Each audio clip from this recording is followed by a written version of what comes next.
눈먼 자들의 도시라는 책이 있습니다. 제가 과거에 이 책을 참 재밌게 읽었던 기억이 있습니다. 왜냐하면 노벨 문학상 수상작이거든요.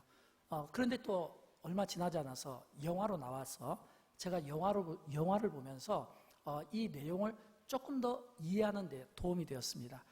근데 지금 서점가에 가면 가장 많이 팔리는 책 중에 하나가 이 책입니다. 왜냐하면 지금 서점가에 보면 일반 도서 서점가에서 이 전염병과 관련된 책들이 많이 나오게 되고, 이 눈먼 자들의 도시도 이 전염병과 관련된 그런 책자로서 최근에 새로 이 책이 출간이 된 겁니다. 이 책의 저자가 이 책을 기록할 때 이런 가정법을 써서 기록을 한 겁니다. 눈먼 사람들이 도시를 이루고 있다면 눈먼 사람들이 실명이라는 그것이 전염병이 되어서 만약 모든 사람들에게 해를 끼친다면, 이런 가정법에서 이 저자가 책을 만들어낸 겁니다. 책의 내용에 보면 이렇게 시작해요. 어느 날 한 남성이 길을 가는데 갑자기 앞이 뿌옇게 되는 겁니다. 앞에 뿌옇게. 혹시 이 가운데 안과를 자주 다니시는 분 계신가요?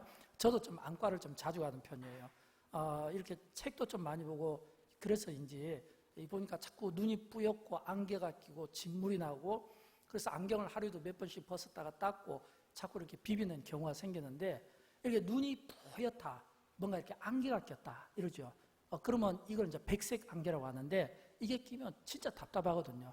근데 이 책에서 어떤 사람이 이 눈에 이 안개가 뿌옇게 낀 거예요. 그러면서 서서히 실명이 되는 겁니다. 근데 서서히 이게 실명이 되면 그때부터는 누군가의 도움이 필요하잖아요. 근데 이 사람과 접촉한 사람은 전부 다 실명이 되는 거예요. 이 사람이 길을 걸어갈 때 앞이 잘 보이지 않으니까 누가 붙잡아주면 그 사람도 똑같이 이 뿌옇게 되면서 실명이 되고, 또 택시를 타고 가면 택시 운전사가 또 실명이 되고, 또 안과 병원에 가면 또 그 병원에 안과 의사가 실명이 되고 간호원이 실명이 되고 병원에 있던 모든 사람들이 실명이 되고, 그래서 한순간에 그 도시 전체가 전부 다 이 실명으로 가득 차버린 거예요. 그래서 정부에서 이 눈먼 사람들을 따로 이렇게 수용소를 만들어서 이제 거기에다가 이렇게 모시게 되었습니다. 근데 문제는 그 수용소에서 문제가 일어난 거예요. 아마도 이 저자가 책을 쓸 때 인간성을 생각하고 썼던 것 같아요. 만약 눈먼 사람들이 모여있으면 그 눈먼 사람들이 그들이 어떤 인간성을 이 인간의 그 밑바닥에서부터 이걸 낼까, 그런 의미에서 이 저자가 글을 써내려간 것 같은데, 놀랍게도 눈이 멀은 사람들끼리 수용소에 딱 이렇게 모여져 있다. 그러면 그들은 어떻게 되겠습니까? 서로 도와야 되지 않겠습니까? 우리 생각은 그래요.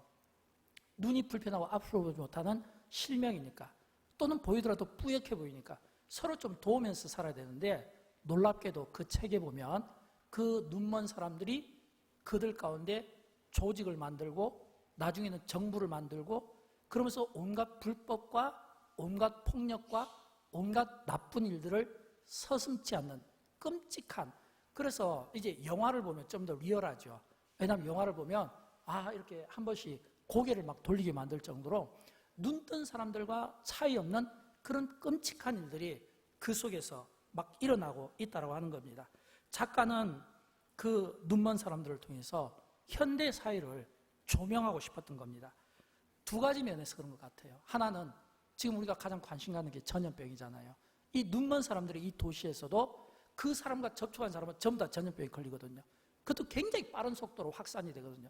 이걸 보면 이 전염병이 얼마나 오늘 우리 사회에 치명적인, 이게 참 위협이 되고 있는가라고 하는 것을 우리가 배우게 되고, 또 두 번째는 이 눈먼 사람들이 서로 돕지 못하는 인간의 그 잔인성을 보여주거든요. 근데 그 잔인성 그 바닥에는 어떤 정서가 깔렸냐면 서로 왕이 되고 싶은 겁니다. 서로 군립하고 싶은 거예요. 서로 자기 소견에 옳은 대로 그 소견에 따라서 행동하는 그런 이 바닥 정서가 거기에 깔려있는 것을 보게 됩니다. 저는 오늘 본문의 배경이 되는 사사기를 묵상하면서 그런 생각을 가져봤어요. 이 사사기를 보면서 눈먼 자들의 도시와 같아, 이런 생각을 가져보게 되었습니다. 또 저는 오늘 2020년 우리 시대를 살아가면서 오늘 우리 시대가 마치 눈먼 자들의 그런 도시와 같다는 생각을 가져보게 되었습니다. 왜냐하면 보지 못하면서 보는 것처럼 말하기 때문입니다. 보지 못하면서 보는 것처럼 행동하기 때문입니다. 여러분, 우리가 얼마나 많은 경우 보지 못하면서 마치 본 것처럼, 보지 못하면서 마치 아는 것처럼, 보지 못하면서 행동하는 것처럼 이런 일들이 일어나다 보니까 우리 사회가 자꾸 이 양극화 현상이 갈수록 심해지고 있다는 거예요. 주제만 생기고 문제가 생기고 논쟁만 생기면 하나가 되지 못하는 그런 우리 사회의 모습을 보여주고 있는 겁니다. 위에 정치하는 분들을 봐도 그렇고, 또는 우리가 어떤 회사나 어떤 교회 공동체나 어떤 모든 모임들을 보면 이게 너무 확연한 거예요. 주제만 나오면, 어떤 문제만 생기면 그 문제 앞에서 전부 이 양극화 현상이 심한 이런 안타까운 모습을 보게 되기 때문입니다. 사사기 이 배경을 보면, 이 배경은 이스라엘 자손들이 40년 동안 그들이 광야에서 훈련받고, 그들이 말씀 훈련받고 순종 훈련받아서 들어간 땅입니다. 그러므로 이 사사기의 이 배경은요, 이 가나안 땅은 축복의 땅이 되어야 맞습니다. 또 뿐만 아니라 이 사사기는요, 이스라엘 자손들이 광야에서 훈련만 받고 들어간 게 아니라 또 그들은 이 가나안 땅을 밟으면서 전쟁에서 승리해서 쟁취하면서 들어간 땅입니다. 또 중요한 것은 이 가나안 땅은 하나님이 처음부터 그 조상들에게 약속하고 주기로 약속한 땅이에요. 그렇다면 여러분, 이 사사기를 살아가는 그 가나안 땅에 살아가는 사람들은 어떤 모습이어야 될까요? 성령 충만해야 되겠죠. 기쁨이 넘쳐야 되겠죠.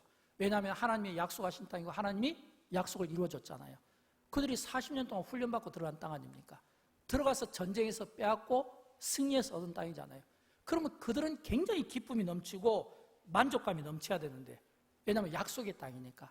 여러분, 우리가 샬롬 할 때 이 샬롬의 두 가지 뜻이 있잖아요. 하나는 평안의 뜻이 있고 하나는 안식의 뜻이 있거든요. 그러므로 이스라엘 자손들이 머문 그 가나안 땅은, 사사기의 그 배경은 그들이 샬롬의 안식을 누리면서 살아가게 되어 있는 겁니다.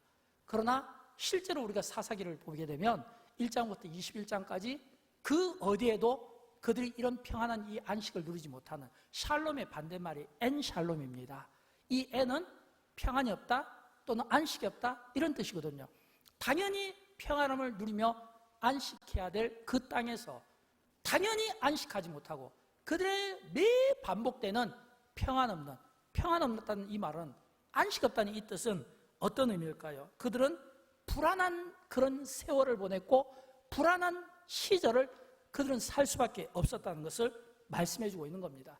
저는 그런 의미에서 한번 질문을 던져보고 싶어요. 어떤 질문이냐면, 왜 하나님께서 이스라엘 자손에게 샬롬의 땅을 주셨는데, 안식의 땅을 주셨는데 왜 이스라엘 자손은 거기서 안식을 누리지 못했냐라고 하는 겁니다. 저는 그 이유를 제가 오늘 택했던 이 본문에서 이유를 찾습니다. 여러분, 오늘 이 본문은요, 이게 사사기 끝절입니다. 원래 우리가 어떤 책을 보면 그 책마다 특징이 있잖아요. 시작은 주로 서론이면 끝부분은 결론이잖아요. 제일 끝부분이니까 이건 결론이에요. 그러면 이 사사기 그 결론은 뭐냐면, 샬롬의 땅에서 이스라엘 자손이 안식을 누리지 못했다는 겁니다. 안식을 누리지 못한 것을 두 가지 이유로 꼽고 있습니다.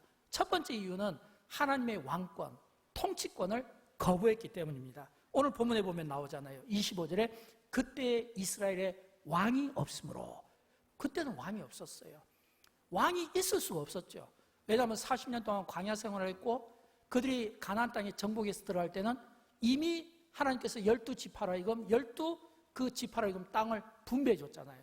그러니까 이 사사시대의 이 배경은 왕이 없는 이 부족 중심으로 이게 움직일 수밖에 없는 사회였고, 하나님께서 왕을 주실 수도 있지만 허락하지 않은 데는 이유가 있을 것이고, 또 하나님께서 왕을 주지는 않았지만 사사를 왕으로 대신해서 그들의 모든 백성들의 재판을, 그리고 치리를 담당에게 했다라고 하는 겁니다. 그러나 이스라엘 자손은 끊임없이 왕을 요구했던 겁니다. 그럼 왜 이스라엘 자손들이 그들이 왕을 요구했을까요? 훗날 사무엘에게 하나님께서 하신 말씀을 보면 알 수가 있습니다. 왜냐하면 하도 왕을 요구하니까 사무엘상 여기 보면 8장 7절에서 여호와께서 사무엘에게 이렇게 이야기합니다. 백성이 내게 한 말을 다 들으라. 이 말은 지금 백성이 지금 하나님께 자꾸 지금 왕을 요구했거든요. 이 요구하니까 하나님이, 사실은 하나님은 거절하신 거예요. 근데 하나님은 거절하셨지만 백성이 원하니까 또 하나님은 들어주신 거예요. 그래서 그 마음을 이렇게 표현한 겁니다. 이는 그들이 너를 버림이 아니요. 이 말은 사무엘을 가르쳐 사무엘 너를 버린 것이 아니라 나를 버린 거다. 하나님을 버린 거다. 자기들의 왕이 되지 못하게 함이니라. 이렇게 말씀하고 있는 겁니다. 여러분, 하나님은 왕이십니다. 이스라엘의 왕일 뿐만 아니라 만왕의 왕이십니다. 왕이신 하나님을 하나님의 백성이 왕으로 섬기는 것은 당연한 일인데 이스라엘 자손들은 이 당연한 것을 거부했다는 겁니다. 왜 거부했을까요? 자기 마음에 맞는 왕을 세우고 싶어서 그럽니다. 자기 소견에 오른 대로 자기 뜻에 맞는, 입맛에 맞는 왕을 세우고 싶었던 겁니다. 이걸 바꿔 이야기하면 어떤 뜻일까요? 자기들 욕심대로 하기 위해서는 자기들이 세운 왕이 필요했다는 거예요. 서론에서 눈먼 자들의 도시에서 그들이 스스로 왕이 되고 싶어서 왕국을 만들고 싶어 했던 것처럼 이스라엘 자손들이 그런 왕국을 만들고 싶어 했다는 거예요. 이것은 하나님을 배반하는 탐욕적인 생각에서 나온 것이고 인본주의를 대표하는 것이고 무엇보다 하나님의 뜻과 관계없는 자기 생각을 하나님의 생각인 것처럼 그렇게 우위에 두고 그렇게 생각하고 싶어하는 이스라엘 사람들의 마음이었다는 겁니다. 그러나 우리는 성경과 역사를 보면 결론을 알고 있습니다. 어떤 결론요? 성경과 역사를 보면 하나님의 그 왕권을 거부했던 자들이 어떤 삶을 사는가라고 하는 겁니다. 우리가 가장 쉬운 예로 에덴 동산에서 아담과 하와를 보십시오. 그들이 하나님의 그만 선악과를 먹은 것은 왕권을 거부한 겁니다. 어떻게 되었습니까? 결국 그는 에덴 동산에서 쫓김을 당했잖아요. 또 집단적으로 하나님의 왕권을 거부한 사건이 있죠. 바벨탑 사건. 그들은 이 탑을 세워서 하나님처럼 높아지고자 하는 이런 집단적인 그런 생각들을 가지고 탑을 쌓았습니다. 어떻게 되었나요? 탑은 무너지고 하나님께서 사람들에게 각각 다른 언어를 쓰게 함으로써 전부 다 찢어서 쫓아내셨다고 하는 겁니다. 그러나 대조적으로 사무엘 선지자를 보면 그는 하나님의 왕권을 존중했던 사람입니다. 사무엘 그가 하나님의 왕권을 존중하고 하나님을 왕으로서 인정했을 때 자신도 복을 받지만 이스라엘 자손들도 형통의 삶을 살았다고 하는 것을 성경은 우리에게 증명해 주고 있습니다. 더 중요한 것은 이런 원리는 이게 구약시대의 이야기가 아니라 지금도 똑같이 오늘 우리 시대에 적용되고 있는 이야기라고 하는 점을 우리가 잊으면 안 됩니다. 두 번째로 이 샬롬의 땅에서 이스라엘 자손이 안식을 누리지 못한 것은 자기의 소견대로 살던 그런 삶을 살았기 때문입니다. 본문 25절 후렴 부분에 보면 나오잖아요. 자기의 소견에 옳은 대로 행하였더라. 자기의 소견에 옳은 대로 행하였더라. 여러분, 이 말씀은 기준 없이 살았다는 겁니다. 하나님의 말씀이 기준입니다. 하나님의 말씀이 기준이에요. 하나님이 우리에게 말씀을 주신 것은 그것이 우리에게 기준이 되고 이 말씀대로 살아가는 것이었습니다. 그런데 그들이 각각 자기의 소견에 옳은 대로 행했다는 것은 스스로 자기들이 이 하나님을 멀리하고 이 하나님의 말씀을 기준으로 삼은 것이 아니라 오히려 하나님의 말씀을 듣기 싫어했다는 거예요. 그래서 기준 없이 사는 거예요. 왜 듣기 싫어했을까요? 자기의 소견이라고 되어 있잖아요. 이 자기의 소견이라는 이 말씀 의미에는 이런 뜻이 담겨져 있어요. 이익, 자기와 관련된 이익. 사람들은 무슨 일을 할 때, 행동을 할 때, 태도를 비칠 때 전부 다 우리가 하나님 믿노라고 하나님의 말씀대로 우리가 순종한다고 하고 말씀대로 법대로 살아가겠다고 하지만 자기 이익이 들어가 있는 거예요. 계산이 들어가 있는 겁니다. 이걸 우리는 다른 말로 탐욕이라고 하죠. 그래서 인간은 전부 자기의 소견대로, 이 말은 자기 이익과 자기 계산과 또 이 계산과 이익은 전부 우리가 흔히 이야기하는 육신의 정욕이, 안목의 정욕이, 이생의 자랑이 다 포함되어 있는 인간의 전형적인 하나님을 배반한 이런 탐욕스러운 모습이 이게 바로 자기의 소견이라는 거예요. 이스라엘 자손들이 사사시대 때 그들이 고난을 받았던 것은 그들이 하나님의 법대로 말씀대로 기준을 삼는 것이 아니라 자기의 소견대로 옳게 살았다는 건 전부 자기 욕심대로 살았다는 것을 오늘 우리에게 보여주고 있다는 겁니다. 그런데 여러분, 문제는 그렇게 자기의 소견대로 살았던 그들이 복을 받았나라고 하는 겁니다. 그들이 승리했나라고 하는 겁니다. 성경은 이스라엘의 그 역사를 우리에게 보여줄 때 이 사사시대를 가장 어두운 시대로 이야기를 하고 있습니다. 가장 영적으로 타락해 있고 가장 도덕적으로 타락해 있고 가장 삶이 타락한 그런 대표적인 시대를 꼽을 때 사사기를 꼽고 있습니다. 그러나 또 한편으로는 그런 그 실패와 고난 가운데 하나님께 부르짖었을 때는 그 가운데서도 우리가 또 사사기를 통해 배우는 것은 사랑입니다. 변치 않는 하나님의 사랑입니다. 왜냐하면 이스라엘 자손들이 고난 중에 부르짖으면 하나님은 사사를 준비시켜서 고난 가운데 이스라엘 백성을 구원하시거든요. 또 이스라엘 자손들이 좀 살만하고 여유가 생기면 또 자기 소견대로 따라서 또 그들이 범죄하고 또 그러면 그 범죄가 또 그들에게 고난을 주고 또 그러면 그 고난 가운데 부르짖으면 또 하나님은 사사를 통해서 또 준비시켜서 또 그들을 통해 또 구원하시고, 이걸 보면 하나님은 징계도 하시지만 또 하나님은 그 가운데서도 끊임없이 또 하나님의 백성들을 사랑하시는 모습을 우리는 사사들을 통해 일하시는 하나님의 모습을 통해 우리가 보고 배우게 된다고 하는 겁니다. 근데 여러분 아십니까? 이런 모습은 이게 비단 사사시대의 모습이 아니라 오늘 우리 시대를 살아가는 우리도 똑같이 이런 비슷한 시대를 살고 있고 비슷한 경험들이 우리도 계속해서 반복하고 일어나고 있다는 겁니다. 신앙생활이 힘들다는 겁니다. 여러분 신앙생활이 즐거우신가요? 신앙생활 할 때 우리는 다 같은 마음입니다. 내가 예수 믿고 평안한 삶을 살았으면 좋겠다는 마음입니다. 내가 예수 믿고 내가 생각하고 계획된 일들이 되었으면 좋겠다는 그런 바람입니다. 그러나 현재 실제 우리의 삶은 그렇지가 못해요. 예수를 믿고 뭔가 좀 평안한 삶을 기대했지만 오히려 계속되는 이 엔샬롬의 평안하지 못한, 평안 속에서 안식을 누리지 못하는 이런 우리의 삶들이 계속해서 노출되고 있다는 거예요. 왜 이런 일들이 일어나게 될까요? 타협주의 때문입니다. 이거는 누구를 염두에 두고 제가 이런 말을 하는 게 아니에요. 오늘 우리 시대를 병들게 하는 거, 타협주의, 선동주의, 이런 것들이 오늘 우리 시대를 얼마나 병들게 하는지 모릅니다. 당연히 하나님의 말씀이 기준인 것을 알고 당연히 하나님의 말씀대로 당연히 그 기준대로 살아야함에도 불구하고 들려오는 소리는 사람의 소리고 사람의 생각이고 사람의 계획이고 사람의 뜻이고 그 사람의 생각대로 선동하는 이런 거 있잖아요. 이런 것들이 오늘 우리 주변에 얼마나 많은지 알 수가 없는 거예요. 그러다 보니까 적은 수가 모여도 꼭 두 의견이 나누게 되고 또 그 수가 많으면 또 그 세력은 더 커지고 갈수록 더 이 양극화 현상이 갈수록 더 심해지는 이런 모습이, 이게 비단 그 시대의 모습이 아니라 오늘 우리가 살고 있는 이 시대도 똑같다라고 하는 겁니다. 왜 타협을 합니까? 이런 이유로 타협합니다. 이런 이유로 절충합니다. 이런 이유로 양보합니다. 그래서 다 이유가 있는 거예요.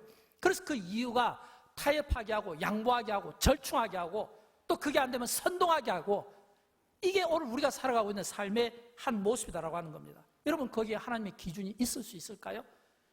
거기에 하나님의 그 말씀이 설 수 있겠냐라고 하는 겁니다. 그렇게 선동하고 타협하는 가운데 어떻게 하나님께서 주신 그 은혜, 그 복들을 누릴 수 있겠는가라고 하는 것입니다. 우리가 응답받는 것도 마찬가지예요. 우리는 많은 경우 하나님의 응답을 받습니다. 또 우리는 많은 경우 하나님의 음성을 듣습니다. 그러나 이 응답받고 음성 듣는 것도 하나님께서 모두에게 골고루 주시는 은혜이지만 그것이 어떤 사람에게는 독점물로 쓰여지기도 하고 어떤 사람에게는 이 응답이 막 자랑처럼 들려줄 수 있지만, 그러나 이 하나님의 음성을 듣는 거, 이 하나님의 응답을 받는데도 저는 굉장히 조심이, 절제가 필요하다는 생각을 합니다. 왜냐하면 여러분 우리가 하나님께 응답을 받는 것은 이 응답이 이게 진짜 하나님의 음성인지, 지금 하나님이 나에게 말씀하시는지, 하나님의 계신지, 아니면 내가 옳다고 여기는 일을 옳다고 믿기 때문에 이걸 응답으로 생각하는지, 이게 하나님의 소리인지 사람의 소리인지 이걸 구분하지 못하고 남발하는 경우가 너무너무 많다는 거예요. 여러분 성경에서 하나님께서 그 타락한 이스라엘 백성들에게 주신 말씀 있잖아요. 나 여호와는 중심을 본다고 했잖아요. 나 여호와는 중심을 본다는 겁니다. 여러분 이 말씀을 하나님께서 예를 들어서 엘리 제사장이 주셨다, 그러면 그 말씀은 맞을 수 있어요.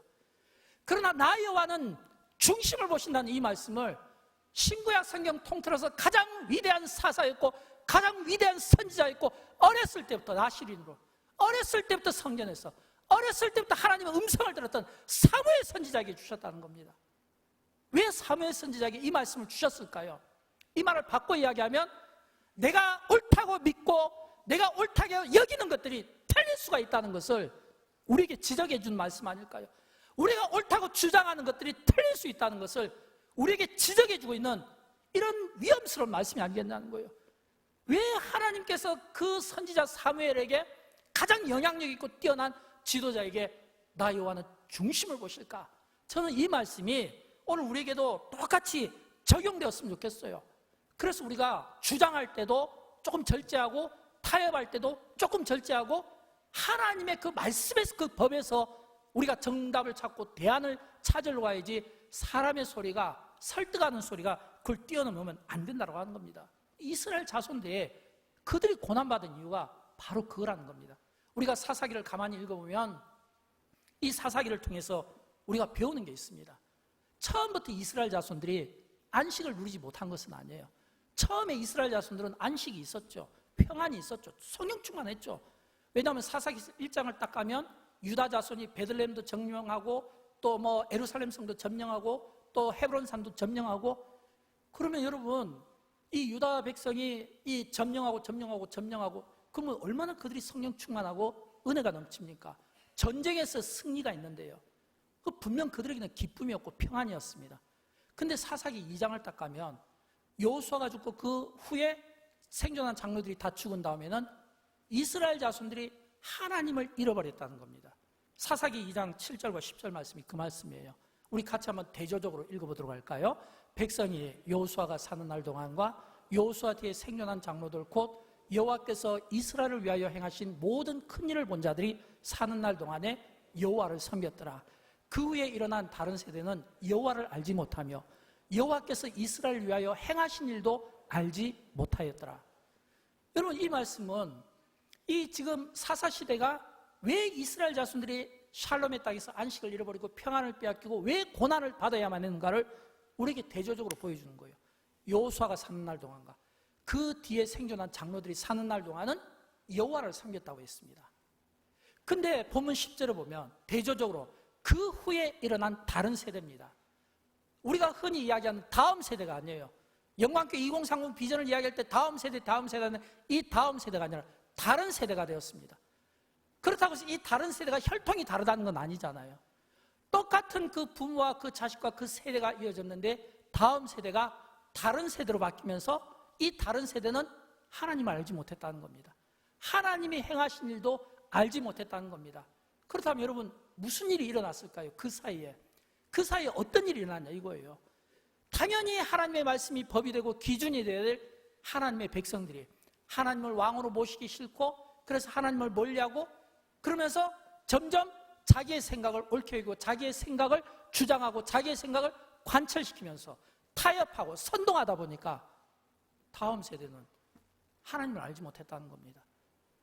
여기에서부터 이 사사기는 어그러지기 시작하고 그때부터 그들은 고난의 삶을 그들이 살 수밖에 없게 된 겁니다. 그러나 우리는 이 사사기를 통해서 또 배우는 게 있어요. 이게 남의 이야기로 들리기보다는 이게 우리 시대의 모습이고, 또 이스라엘 자손들이 그들이 잘못된 삶을 통해 어두운 삶을 우리에게 보여주고 있지만, 그러나 한편으로는 앞에서도 말씀드린 것처럼 변치 않는 하나님의 사랑을 또 우리에게 보여주는 말씀이 사사기입니다. 왜냐하면 12사도를 준비시켜 놓고 그들을 통해 백성들을 도왔기 때문입니다. 만약 하나님께서 고난받는 이스라엘 자손들을 향해서 사사들을 준비시켜 두지 않았다면, 만약 하나님께서 그들을 돕는 이런 사랑을 보이지 않았다면 그 결과는 진짜 끔찍했을 거예요.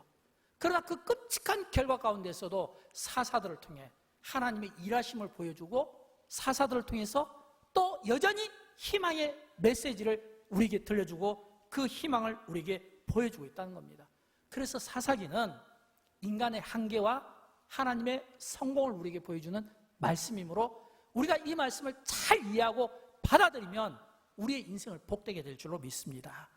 저는 그런 의미에서 여러분, 오늘 우리의 삶에서 우리가 안식을 누리고 우리의 삶을 승리로 이끌기 위한 3가지 비결을 말씀드립니다.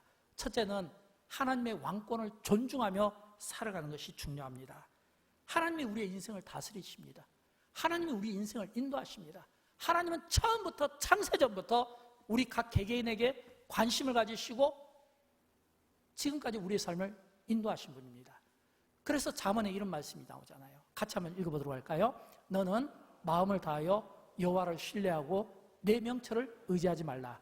너는 범사에 그를 인정하라. 그리하면 내 길을 지도하시리라. 아멘. 여러분, 사도 바울이 이 영적 원리를 깨달았고, 그래서 바울이 그 깨달은 그 영적 원리를 가지고 그는 갈라디아서 2장 20절에서 위대한 고백을 하고 있습니다. 우리가 잘 아는 말씀이죠. 한번 읽어보도록 할까요? 내가 그리스도와 함께 십자가에 못 박혔나니 그런즉 이제는 오직 내 안에 그리스도께서 사시는 것이라. 이제 내가 육체 가운데서 사는 것은 나를 사랑하사 나를 위하여 자기 몸을 버리신 하나님의 아들을 믿는 믿음 안에서 사는 것이라. 바울이 깨달은 게 무엇입니까? 내가 그리스도와 함께 십자가에 못 박혀 죽었다. 이 말은 그리스도와 함께 내 모든 죄 허물이 다 죽고 이제는 내가 사는 것이 내가 아니고 내 안에 그리스도께서 왕이 되어서 나를 주관하고 다스리시며 내가 그분 안에서 산다고 하는 기가 막힌 이 거룩한 고백을 이 바울은 지금 하고 있다는 겁니다. 우리가 복음송을 찬양할 때 이 복음송을 보면 몇 가지 그 찬양의 패턴이 있잖아요. 그 패턴 가운데 하나가 찬양 가운데 하나님을 높이잖아요. 왕으로 높이잖아요. 주님을 높이잖아요. 우리가 찬양할 때 하나님을 왕으로 얼마나 높입니까? 왕이신 나의 하나님, 내가 주를 높입니다. 영원히 주의 이름이 송축하리이다. 이런 찬양을 우리가 얼마나 많이 부릅니까? 저는 이런 찬양을 부를 때마다 이 찬양이 입으로의 찬양이 아니라 마음에서 우러나오는 찬양이 되기를 주님의 이름으로 축원드립니다. 마음에서 우러나오는 찬양이 될 때 비로소 하나님의 그 왕권과 통치권을 인정하게 되는 겁니다. 하나님의 왕권과 통치권을 인정할 때 비로소 우리는 두 번째 하나님을 신뢰하게 되는 겁니다. 비로소 신뢰하게 되는 거예요. 왜 제가 이 말씀을 드릴까요? 우리가 많은 경우 하나님의 왕권을 존중한다고 하지만 이게 잘 안 되는 이유, 우리가 많은 경우 하나님을 신뢰합니다라고 이야기를 하고 있지만 이게 잘 안 되는 이유는 우리의 마음과 입이 따로 놀기 때문에 그렇습니다. 우리는 많은 경우 입으로 얼마나 주여를 많이 하고 있는지 알 수 없습니다. 그런데 우리가 입으로 주여를 부르지만 그러나 내 안이 깨끗하지 못하고 내가 입으로는 주여 하지만 내 안에 가증스러운 생각이 있다면 여러분, 하나님이 받으시겠습니까? 하나님이 받으시겠냐고요. 하나님께서 나는 중심을 보신다고 할 때 중심을 보시는 하나님이 내가 입으로 말하는 것과 내 생각이 다른 것을 하나님이 모르시겠냐라고 하는 겁니다. 예수님께서도 비슷한 말씀을 해주셨잖아요. 예수님께서도 마태복음 15장 8절에서 이 백성이 입술로는 나를 공경하되, 입술로는 나를 공경하되. 여러분, 지금 이 말씀을 예수님께서 누구에게 했을까요? 유대인들에게 한 겁니다. 유대인들은 믿음이 스스로 그들이 있다고 생각하고 자처하는 사람들이에요. 이방인이 아니에요. 불신자가 아니에요. 자칭 그들이 믿음이 있다고 그들의 믿음을 자랑하는 자들에게 예수님께서 뭐라고요? 입술로는 나를 공경하되 마음은 내게서 멀도다. 지금 너희가 입으로는 지금 나를 공격하고 띄우지만 너희 마음은 이미 멀어져 있다는 거예요. 이런 이중적인 이 삶이 오늘 우리의 삶 가운데 얼마나 많이 있는지 알 수 없다는 겁니다. 성경은 우리에게 말씀하고 있어요. 하나님은 하나님으로서 우리가 인정하고 하나님으로서 우리의 경배를 받고 싶어 하시는 분이에요. 우리의 참된 예배를 받고 싶어 한다 이거예요. 그러나 우리는 입으로 하나님을 이야기하고 있지만 그러나 우리가 조건을 걸고 우리가 거기에 어떤 이유를 달고 이런 어떤 조건과 이유 또는 어떤 우리가 복의 어떤 복을 생각하는 그 어떤 생각들을 우리가 담고 하나님을 주여한다면 이거는 분명히 외식적인 신앙이 될 수밖에 없다라고 하는 겁니다. 이스라엘에 가면 베들레헴에 예수님 기념교회가 있습니다. 예수님 기념교회 또는 뭐 예수님 탄생 기념교회 또는 뭐 구주 기념교회 이런 교회가 있는데 이 교회는 사진에서 본 바와 같이 굉장히 웅장합니다. 여러분, 이 교회가 지금부터 수천 년 전에 세운 이 교회라면 이 교회는 얼마나 웅장하고 얼마나 커 보입니까? 그런데 이 교회를 누가 지었냐면 기독교를 공인했던 콘스탄틴 대제의 어머니 되는 헬라라가 이 교회를 지은 겁니다. 근데 이 교회를 지었는데 이 교회가 1099년에 이 교회를 조금 수정했습니다. 어떻게 수정했냐면 이 자세히 그 보면은 이 조그마한 이 문이 있잖아요. 원래는 컸는데 십자군 전쟁 이후에 겸손의 문이라고 해서 큰 문을 없애고 조그만하게 문을 바꾼 거예요. 조그맣게 문을 바꾼 것은 이 큰 성전에 로마의 황제나 또는 교황들이 말 타고 들어가지 못하도록, 또 뿐만 아니라 누구라도 이 성전에 출입할 때 서서 목을 이렇게 세우지 못하고 전부 고개를 숙이고 허리를 숙이고 들어가도록 문을 작게 만드는 거예요. 작게 만든 목적은 간단해요. 우리가 주님 앞에 겸손해야 되기 때문입니다. 주님 앞에 그 누구도 내 채통이나 명예나 또는 자랑이나 이런 것들을 내려놔야 된다는 겁니다. 내가 생각하는 어떤 기득권들을 내려놔야 된다는 겁니다. 우리가 흔히 이야기하는 인간의 계급장을 내려놔야 된다는 겁니다.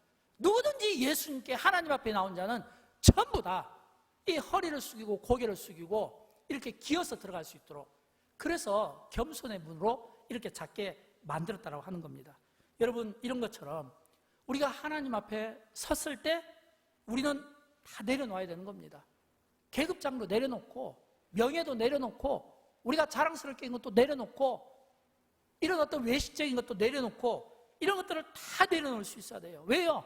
하나님은 우리를 아신다고 했잖아요. 우리의 머리카락 하나까지 세신 바가 되신다고 했잖아요. 우리가 하나님을 신뢰한다는 것은 내가 아무리 부족하지만 하나님이 나를 아시기에 나의 과거도 아시고 나의 현재도 아시고 미래까지 아시는 분이기에 하나님께 내가 신뢰하면 하나님이 내 인생을 붙들어 주신다고 하는 이 확신을 가지고 있다면 우리가 내려놓지 못할 게 없는 거예요. 이게 안 되니까 내려놓는 것 같지만 뭔가 내려놓지 못하는 것들이 계속해서 우리 믿음의 이 신앙의 발목을 잡고 있다는 것을 우리가 볼 수 있어야 되는 겁니다. 그런데 여러분, 예수님께서 이런 말씀을 해주셨어요. 마태복음 10장 29절에서 31절 말씀인데 우리 같이 한번 읽어보도록 할까요? 참새 2마리가 한 아사리온에 팔리지 않느냐. 그러나 너희 아버지께서 허락하지 아니하시면 땅에 떨어지지 아니하리라. 너희에게는 머리털까지 다 세신 바 되었나니 두려워하지 말라. 너희는 많은 참새보다 귀하니라. 아멘. 여러분, 하나님이요, 참새 한 마리 떨어지는 것도요 허락 없이는 안 되는 거예요. 우리가 이것을 못 믿으니까 못 내려놓는 거죠.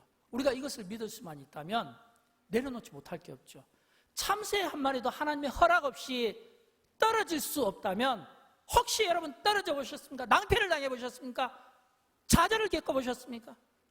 그것까지도 그 고난을 허용하신 하나님의 뜻이라고 믿는다면 우리가 하나님을 신뢰하지 못할 이유가 없고 우리가 다시 일어서지 못할 이유가 없다는 겁니다. 이게 안 믿어지니까, 믿지 못하니까. 왜 믿지 못하게 할까요? 우리 생각과 소견이, 우리 그런 생각들이 자꾸 이 하나님의 이 말씀의 이 기준에서 멀어지게 하는 우리의 생각이 문제라는 이 사실이, 이게 우리가 오늘 이 사사기를 통해서 배워야 되는 한 모습이다라고 하는 겁니다. 저는 이런 의미에서 우리가 확실히 확신을 가지고 우리가 하나님을 신뢰할 수 있는 마음이 여러분에 있게 되기를 주님의 이름으로 축원드립니다. 하나님을 왕권으로 섬기고 존중하고 왕으로 존중하고 하나님을 신뢰한다면 마지막으로 우리가 해야 될 게 있어요. 그건 뭐냐면 말씀에 순종하는 겁니다. 왜 우리가 하나님의 말씀에 순종해야 될까요? 여러분, 하나님은 우리를 통치하실 때, 하나님은 우리를 인도하실 때 말씀으로 우리를 인도하시는 경우가 많습니다. 그래서 우리는 하나님의 말씀을 묵상하는 것이 중요하고 우리가 하나님의 말씀대로 사는 것이 중요합니다. 그리고 더 중요한 것은 하나님의 말씀이면 가고, 하나님의 말씀이면 서고, 하나님의 말씀이면 앉고, 하나님의 말씀이면 일어설 수 있는 그 마음이 우리에게 있어야 되는 거예요. 그러나 우리는 이것을 순종으로 여기지 못하고, 우리가 생각하는 순종은 조건입니다. 내가 조건이 있고 그 조건이 만족돼야 되는 거예요. 이유입니다. 이 이유가 만족돼야 되는 거예요. 그렇다면 우리가 순종을, 하나님의 말씀이 우리에게 순종하면 해야 되는데 하지 못하는 것은 조건이라면, 그러면 이거는 뭐예요? 이건 진정한 순종이 아니잖아요. 이거는 순종이 아니잖아요. 오히려 의무나 책임으로 비춰질 경우가 많다는 거예요. 그러나 순종이 특권이라고 생각하면 그 인생은 진짜 복된 거예요. 순종이 특권이라고 생각하면 그 인생은 진짜 승리하는 거예요. 근데 우리는 많은 경우 순종을 특권으로 생각하기보다는 조건으로 생각하는 겁니다. 의무로 생각하는 거예요. 내가 그래도 명색이 교회 집사인데 이 정도는 순종해야지. 그럼 그건 의무 아니겠습니까? 내가 그래도 명색이 집사인데 내가 이 정도는 헌신해야지. 그러면 그건 의무잖아요. 집사인데 이 정도는 해야지. 그럼 책임이잖아요. 여러분의 순종이 조건입니까? 아니면 의무입니까? 아니면 어떤 책임의식 때문인가요? 성경은 우리에게 그렇게 말하지 않아요. 순종은 조건이 아니라 특권입니다. 왜 특권이냐면 순종하면요, 기가 막힌 일이 일어나기 때문이에요. 기적이 일어나기 때문이에요. 그래서 성경은 우리에게 순종을 말씀하고 있다라고 하는 것입니다. 시편에 보면 나와 있잖아요. 시편 1편 1절부터 6절까지 있는 이 말씀은 시편 전체를 대변하는 말씀이고, 우리가 시편을 읽을 때 어떤 관점에서 기준에서 읽어야 되는가? 가이드라인과 같은 말씀입니다. 두 가지거든요. 너희가 시냇가에 심은 나무의 삶을 살 것인지, 아니면 바람에 나는 겨와 같은 삶을 살 것인지, 두 가지입니다. 너희가 만약 시냇가에 심은 나무와 같은 삶을 살면 철을 따라 열매를 맺을 것이고 의인의 삶을 살 것이거나, 그러나 너희가 바람에 나는 겨와 같은 삶을 살면 너희는 악인의 삶이고 그 길은 반드시 망할 수밖에 없다는 가이드라인을 우리에게 주고 있다라고 하는 것입니다. 사랑하는 여러분, 그렇다면 오늘 우리는 어떤 삶을 살아야 되겠습니까? 우리가 시냇가에 심은 나무와 같은 삶을 살아야지, 바람에 나는 겨와 같은 이런 심판의 삶을 우리가 살면 안 되겠습니다. 사랑하는 여러분, 여러분은 하나님을 왕으로 모시고 사십니까? 만약 여러분이 하나님을 왕으로 모시는 데 있어 조금도 주저함이 없다면 그것은 성공한 인생입니다. 그러나 하나님을 왕으로 모시는 데 있어서 내가 주저한다면 그건 문제가 되는 겁니다. 하나님을 왕으로 모시면서도 순종하지 않으면 그 형통은 위험할 수 있다는 것이 성경이 우리에게 가르쳐주는 말씀입니다. 지금도 이 세상은 사사시대에 못지않는 전쟁이 일어나고 있는 것 같아요. 우리의 왕이 계시지만 왕이 없는 것처럼 살고 있습니다.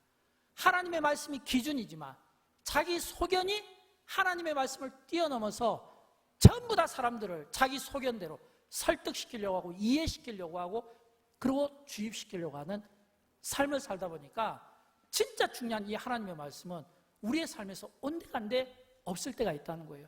저는 지금 새벽마다 신명기서를 강의하고 있습니다. 신명기서를 강의하면서 정말 마음의 부담이 너무 많이 돼요. 왜냐하면 신명기서는 처음부터 끝까지 모세의 설교거든요. 근데 그 설교가 전부 내용이 같아요. 어떤 말씀이냐면 하나님의 말씀대로 살아라, 계명 잘 지켜라, 율법 잘 지켜라, 규례대로 살아라, 그러면 너희가 복을 받을 것이다, 너희 자손들에게 이 말씀 그대로 가르치라, 이거거든요. 그 같은 말씀을 계속해서 반복해서 설교를 할 때 이 새벽에 참 설교하는 입장에서는 이 듣는 성도들에게 너무 죄송스러운 거예요. 그러면서 그런 생각을 해봤어요. 모세가 그 시대에 설교할 때 이스라엘 자손들도 정말 지루했을 것 같다는 생각을 했습니다. 이거 같은 설교, 같은 언어, 같은 패턴, 같은 소리, 그러면 아무리 좋은 말도 잔소리가 될 수밖에 없거든요. 그런데 왜 모세가 그 신명기를 통해 그 장황한 그 설교를 이미 광야에서 들었던 말들을 또 반복해서 또 그들에게 말할 수밖에 없겠는가라고 하는 겁니다. 왜 같은 말씀을 계속 반복할 수밖에 없겠냐는 겁니다. 여러분, 이 반복된 설교의 강점이 있잖아요. 그만큼 중요하다는 의미 아니겠습니까? 그러나 단점이 있잖아요. 듣기 싫다는 거예요. 이 두 가지 모습이 이스라엘 자손들이 사사시대에서 그대로 보여지고 있잖아요. 처음에 그들이 하나님의 말씀을 듣기를 좋아했을 때, 여호수아 시대, 그 뒤에 생존한 장로들의 시대는 그들이 진짜 은혜의 삶이었고 충만한 삶이었고 안식의 삶이었고 평안의 삶이었습니다. 그러나 그들이 하나님의 말씀을 듣기 싫어하면서부터 그들은 고난의 삶이 반복되었다는 것을 우리에게 보여주고 있다는 겁니다. 저는 그런 의미에서 오늘 인생의 모든 문제를 우리가 어디에서 찾아야 될 건가? 하나님의 말씀에서 찾아야 된다고 믿습니다. 대안을 어디에서 찾을 겁니까? 하나님의 말씀에서 찾아야 된다는 겁니다. 여기에 사람의 소리가 들어가면 안 돼요. 사람의 의견이 들어가면 안 돼요. 여기 어떤 타협이 되면 안 되고 선동이 되면 안 돼요. 하나님의 말씀대로 사는 겁니다. 이게 쉬운 것 같아도 실제로 쉽지 않다는 것을 우리는 경험하며 살고 있다는 겁니다. 그런 의미에서 이 사사기서를 결론 내리라면 저는 이렇게 결론 내리고 싶어요. 우리가 함께 찬양할 가사의 제목이기도 한데 여호와께로 돌아오라, 이게 결론인 것 같아요. 여호와께로 돌아오라. 눈먼 자들아 여호와께로 오라. 몸이 약한 자들아 여호와께로 오라. 마음이 상한 자들아 여호와께로 오라. 답을 세상에서 찾지 말고 사람들의 소리에서 찾지 말고 소견에 오른 대로 찾지 말고 어디에서요? 하나님의 말씀에서 찾기 위해서는 여호와께로 돌아오는 거예요. 다른 대안이 없다라고 하는 겁니다. 우리 다 함께 일어나셔서 함께 여호와께 돌아가자, 이 찬양을 우리 함께 찬양하겠습니다. 제가 이 찬양을 준비할 때 제 안에 그런 생각이 있었습니다.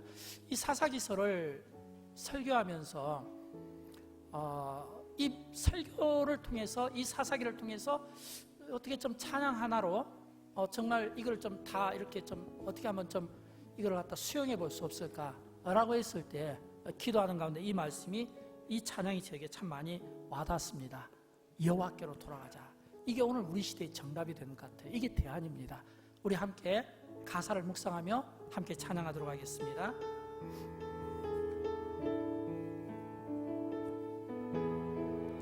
내 백성